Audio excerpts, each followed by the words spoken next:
루이 암스트롱인데 재즈 음악 즐겨 드시는 분들 혹시 계시나?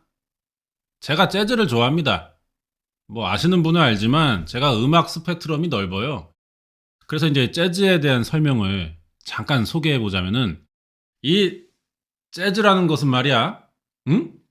19세기 후반부터 20세기 초 이 사이에 미국의 루이지애나주 뉴 올리언스라는 곳이 있어요.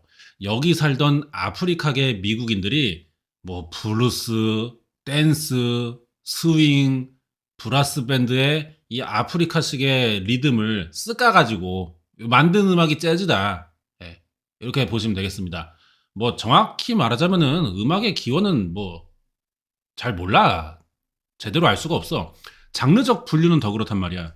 이게 서로가 서로에게 다 영향을 주면서 계속 섞이고 나뉘고 막 그렇기 때문에 음악은 정확한 경계를 긋는 건 어려운 일이에요. 그래도 일단 재즈 하면은 이 뉴 올리언스가 발상지다. 이렇게 보시면 되겠습니다. 이 루이 암스트롱이 재즈의 아버지잖아. 재즈 아범. 뉴 올리언스 출신이야. 그래가지고 이 동네 사람들도 재즈를 다 좋아하고 여기서도 재즈 음악가가 애초에 많이 나왔고 특히 1900년대 초에 이 시기에 뉴올리언스는요 집집마다 재즈를 다 틀어놓고 있었어요. 음악이라는 게 장르 안에서도 장르를 나눌 수가 있단 말이에요. 그러다 보면은 개개인의 취향을 탈 수도 있는데 이 뉴올리언스 사람들은 그냥 단체로 무슨 최면에 걸렸나 봐. 그냥 재즈만 미친 듯이 들어. 이게 과장이 아니고요. 진짜로 주민 전체가 재즈만 듣고 재즈만 연주하는 재즈 공화국이었습니다. 1919년 3월 19일 이날은 특히 24시간 내내 온 동네 사람들이 재즈를 다 틀어놨어요. 실제 있던 일이야. 이유는 뭐냐? 이게 재밌어. 죽기 싫어서였습니다. 아니, 재즈가 뭔 신흥 종교도 아니고 단순히 음악을 듣기만 하면 죽음을 피할 수 있나? 뭔 소린가 싶잖아. 엄청난 사연이 있었어요. 1919년 3월 13일 뉴올리언스 지역 신문에 이런 익명의 편지가 실립니다. 내용이 어떤 새끼가 지금 뉴올리언스에다가 살인을 예고한 거야. 대충 요약하자면은 여태까지 당신들은 나를 잡으려고 했었지만 그러지 못했고 앞으로도 잡지 못할 겁니다. 왜냐면 난 지옥에서 온 데블이라 눈에 보이지 않거든요. 어리석은 캅들은 나를 엑스맨이라 불러요. 맞아요. 난 내가 원하면 언제든 누구나 새로운 희생양을 삼을 수 있어요. 이미 죽은 자들의 피와 뇌로 얼룩진 내 X를 사용해서 말이에요.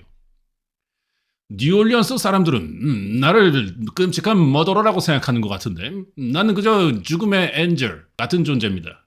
만약 내가 원한다면 매일 밤 수천 명의 사람들을 내 맘대로 죽일 수 있어요. 1919년 3월 19일 다음 주 화요일 자정에 나는 뉴올리언스를 지나갈 겁니다. 누군가는 죽음에 이를 예정이라는 거죠. 아, 하지만 난 꽤 자비로워요. 그리고 재즈를 사랑하죠.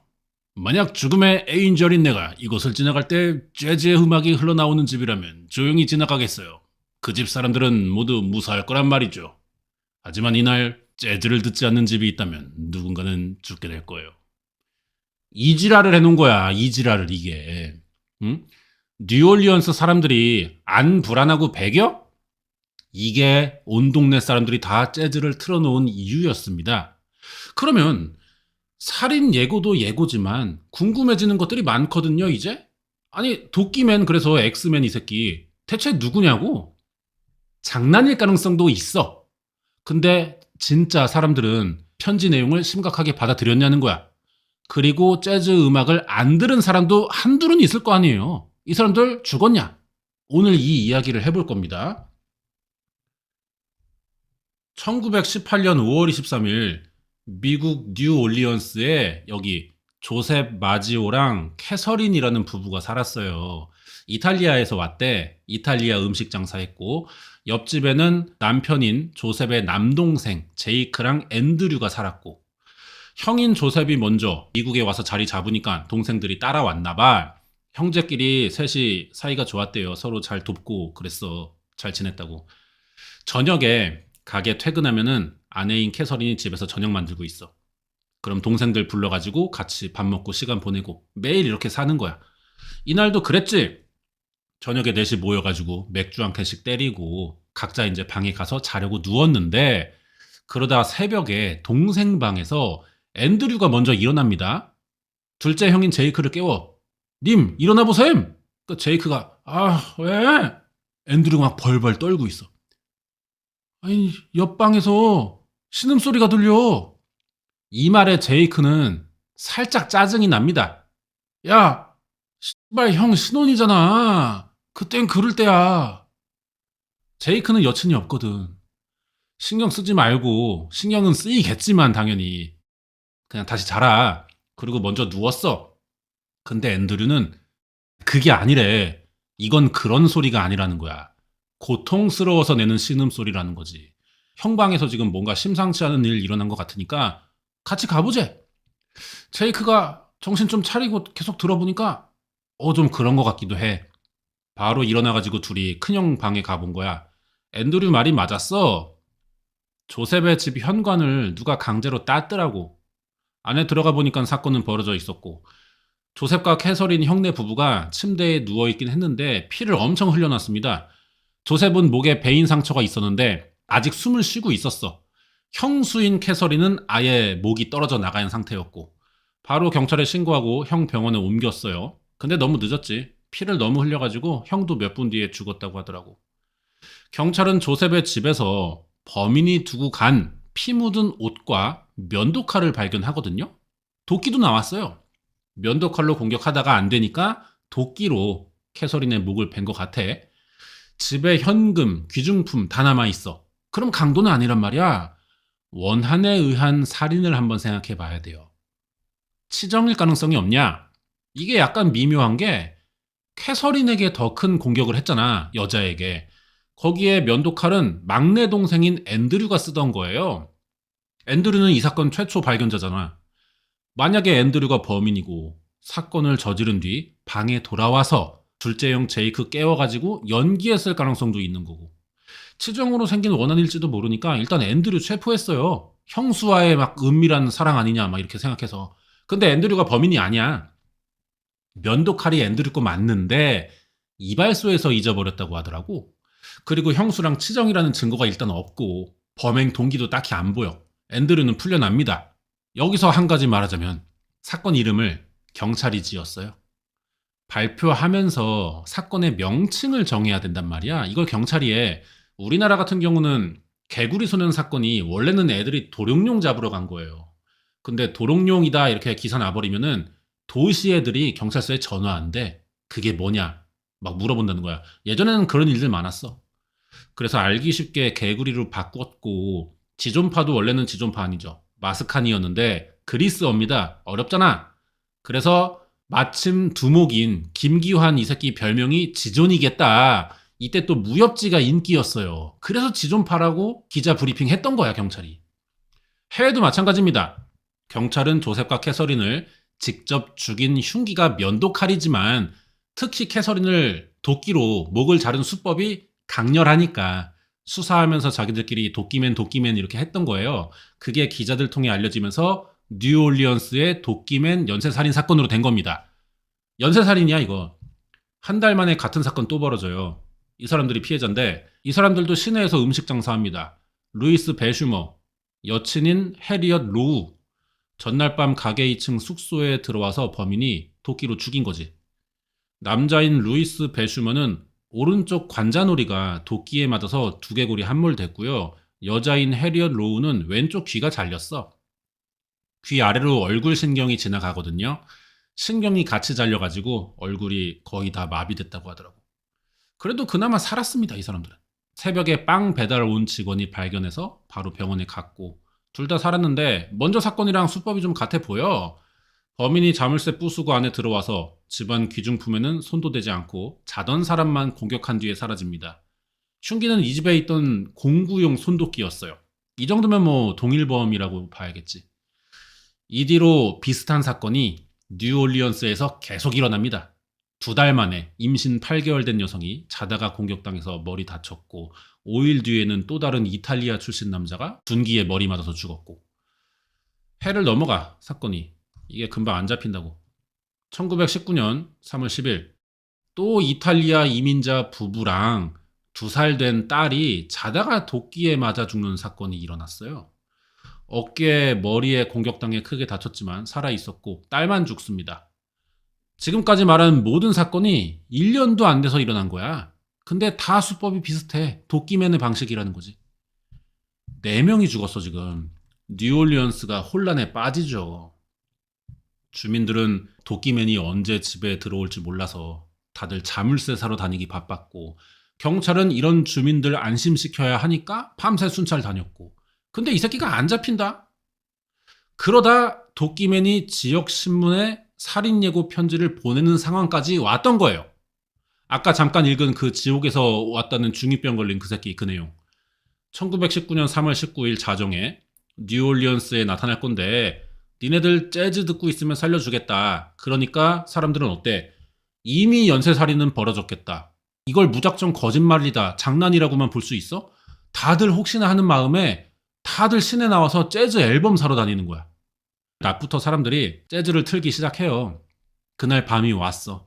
어느 지역은 뭐 아예 그냥 단체로 모여가지고 재즈 밴드 고용해서 노래 듣고 막 그랬어. 효과적인 방법 같기도 해요. 여러 명 모여있으면 범인이 공격하기 어려우니까. 그래서인지 이날 뉴올리언스는 무사히 넘어갑니다. 아무도 안 죽었어요. 하지만 살인 예고를 한 이상 그날 아무 일 한 번 없었다고 영원히 없겠냐? 영원한 건 절대 없잖아. 지드래곤도 그렇게 말했고, 도끼맨은 몇 달 뒤 3번을 더 저질러서 2명을 죽여요. 1년간 6명 죽이고 6명에게 영구장애를 입힙니다. 그러다 1919년 10월 27일 사건을 마지막으로 멈춰요. 살인이 끝났어. 아까 이야기 들어서 알겠지만 도끼맨은 유독 이탈리아 출신을 많이 공격했단 말이에요. 그래서 이거 혹시 마피아가 관련된 거 아니냐 그런 소문도 돌았는데 사실이 아니야. 범죄 분석가들은 도끼맨 이 새끼가 좀 성적으로 문제가 있어서 이지랄 하는 것 같다는 거지. 남성 피해자는 범행 수법이 깔끔해요. 죽이기 위한 최소한의 공격만 합니다. 근데 여자일 경우는 과해. 일부러 목도 자르고 시신을 훼손도 해요. 이런 데서 가학성이 보인다는 거야. 폭발성도 보인대. 이 새끼가 평소에는 그러니까 준법 정신이 좀 투철한 일반 시민인 것처럼 살아가는데 가끔씩 참을 수 없는 살인 욕구가 터져버리면은 충동적으로, 이게 계획성 범죄가 아니라는 거야. 잘 지내다가 어느 날 도저히 안 되겠다. 아무 집이나 들어가서 일단 자는 사람 죽이고 보는 그런 방식인 것 같다는 거야. 제킬 박사랑 하이드처럼 이중인격자 같기도 하다는 거지. 아니 씨발 그래가지고 뭐 알겠어 다. 대체 그럼 뉴올리언스의 도끼맨 누구냐? 알 수 없음. 미제 사건임. 용의자로 조사한 사람들이 몇 명 있긴 했어요. 근데 다 알리바이 나오거나 증명할 증거가 부족해가지고 풀려났습니다. 생존자들의 말을 들어보면은 피부가 검대요. 체격도 컸고. 근데 이 말이 도움이 안 됐어. 재즈를 누가 만들었냐 애초에. 흑인이잖아. 이때 뉴올리언스 주민 대부분이 흑인이거든요. 흑인이니까 뭐 피지컬도 좋고. 피해자들도 흑인이라고 딱 집어 말한 것도 아닙니다. 그러면 뭐 혼혈일 가능성도 있고 뭐 아프리카계 이민 온 사람일 수도 있고. 생존자의 말들도 뭐 범인을 잡을 단서가 안 되는 거야. 이렇게 미제가 되면서 범인이 누구인가 소문이 많았습니다. 뭐 이거 재즈 음악 산업 종사자인데 지들 노래 팔려고 기획한 뭐 홍보 이벤트가 아니냐 이런 말도 있었어요. 홍보하려고 진짜 살인까지 한 건지 뭐 그건 모르겠어. 아니면은 살인이 일어난 틈에 이런 홍보를 한 건지 뭐 이런 건 모르겠지만 진짜 마케팅이면 뭐 성공한 거죠. 도끼맨의 공포가 크니까 사람들이 막 맨날 재즈만 듣고 재즈 앨범 사고 하니까 이게 어쩌면은 재즈가 좀 발전한 계기였을 수도 있어요. 실제로 뉴올리언스에서 재즈 앨범만 파는 음반 회사가 있었거든요. 거의 망하기 직전이었는데 이 도끼맨 사건 때문에 사업이 막 비정상적으로 잘 된다는 뭐 그런 이야기도 있고, 마지막으로 경찰에 체포된 적은 없는데 도끼맨으로 추정되는 유력 용의자가 한 명 있었어.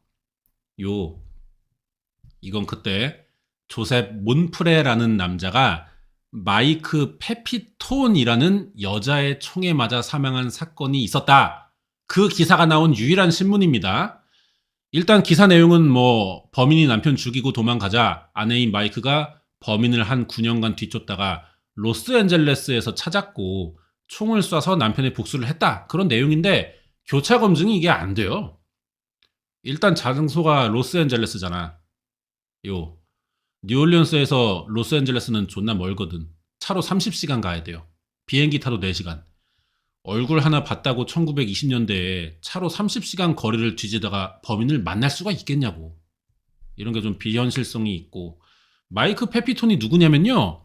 뉴올리언스 도끼맨 마지막 사건의 피해자 아내예요. 장소가 먼 게 이상하지만 조셉 몬프레가 마이크 페피톤의 집에 침입했다가 남편은 죽였어. 근데 도망가다가 아내에게 얼굴을 들킨 거야.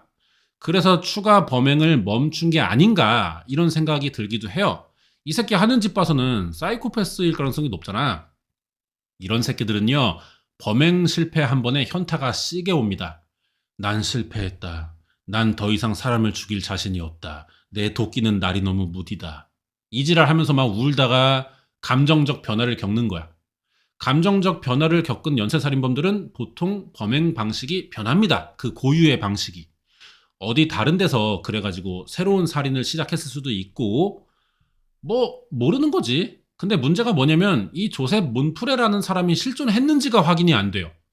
어떤 범죄 소설가는 뉴올리언스 도끼맨 사건을 조사하다가 조셉 몬프레라는 인물이 유력 용의자로 추정된다는 신문 기사를 읽고 자기가 관련된 이야기를 찾아봤는데 뉴올리언스와 로스앤젤레스의 경찰, 법원 기록, 신문 보관소 뭐 어디서도 조셉 몬프레 아니면 비슷한 이름을 가진 남자가 로스앤젤레스에서 총 맞아 죽었다 이런 기록을 찾을 수가 없었다는 거야. 이런 게 사실이더라도 그럼 아내인 마이크 페피톤은 살인죄로 체포됐어야 하는데 그런 기록도 없어요. 그래가지고 이거는 도시전설은 아닐까 뭐 이렇게도 소문이 나 있고 여기까지예요. 관련된 이야기는 더 이상 없습니다. 이거는 굿즈야. 뉴올리언스 엑스맨 텀블러.